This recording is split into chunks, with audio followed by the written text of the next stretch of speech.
Now friends, let's talk about question number 23.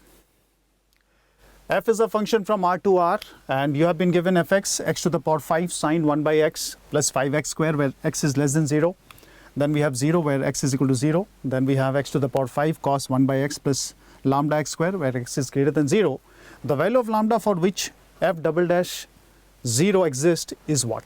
So this is the question, very interesting one. So that means we have to differentiate this one. And we have to differentiate this one also, double differentiation.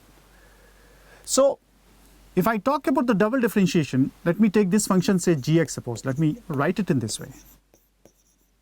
Okay.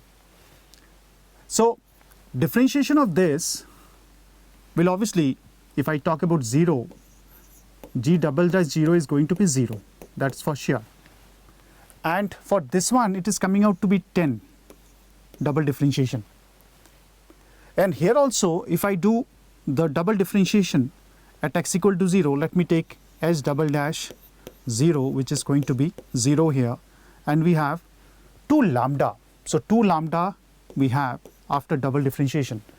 Since f double dash 0 exists, that means the function is continuous. And if it is continuous, that means we have 2 lambda is equal to 10 and lambda is equal to 5 we have. So 5 is the final answer we have. Now let's talk about question number 24. If a and b are the unit vectors, then the greatest value of root 3 a plus b plus a minus b is what? So friends, what we have to do, this a plus b magnitude and magnitude of a minus b need to be considered. So there's a way of doing it, because this is already given that these are the unit vectors. So this magnitude is always going to be 1. So this is also going to be 1, right? And also if I talk about a plus b whole square, this is going to be a plus b dot, then we have a plus b, right? This is what we have. Now this is going to be 2 plus twice of a dot b. So this is nothing but we have 2 plus 2 and a dot b is what? We have magnitude of a again, magnitude of b, and this is coming out to be cos theta, right? Now if I talk about 2, this is 1 plus cos theta, because this is equal to 1 and this is equal to 1 we have, right? So this is 1 plus cos theta we can write, and this is coming out to be how much? 2 times 2 cos square theta by 2. Got it? This is what we have. That means we have a plus b magnitude, which is coming out to be 2 cos theta by 2. Similarly, if we find it for a minus b also, what we can get, we'll get this part is coming out to be 2 sine theta upon 2, right?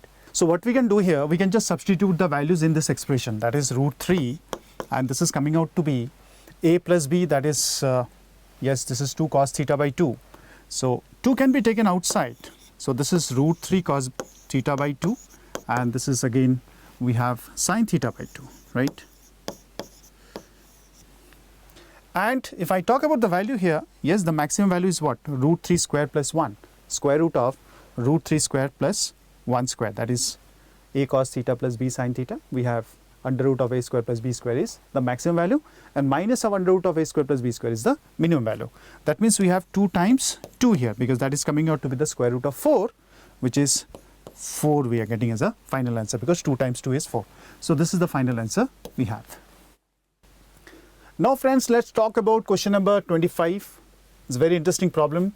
Let AD and BC be the 2 vertical poles. Let's draw the diagram first of all, right? So let me draw this one by reading the question itself. So we have been given this part. See, we have been given this 2 poles AD and we have been given BC, right? What is AD? AD is 8 meter and this is 11 meter we have. And these are the vertical poles at A and B respectively. So A and B respectively on the horizontal ground. If AD is 8 meter, BC is 11 meter. These are the things which are given to us. And the AB is also given as 10 meter. Now, also, if you see there is a point M on AB and we have to check it out for this distance and this distance. This is the thing we have to do. Okay, so that means what we have to do, we have to find md square and mc square. So if I talk about this as x, this is 10 minus x then, right? So what about this value? This is going to be x square plus 8 square, right? And this is going to be how much? This is going to be, we have 11 square plus 10 minus x whole square. So this square plus this square, we can take it as, say, m suppose, right, which is x square plus 8 square plus we have 11 square plus 10 minus x whole square we can write. So we can just find the value of x from here because this is minimum, so we can just find dm by dx, right? And accordingly we can just find the values making it equal to 0, and we get the value of x is equal to 5 in this case, right? So 5 will give you this particular expression to be minimum. So the final answer is 5 we have.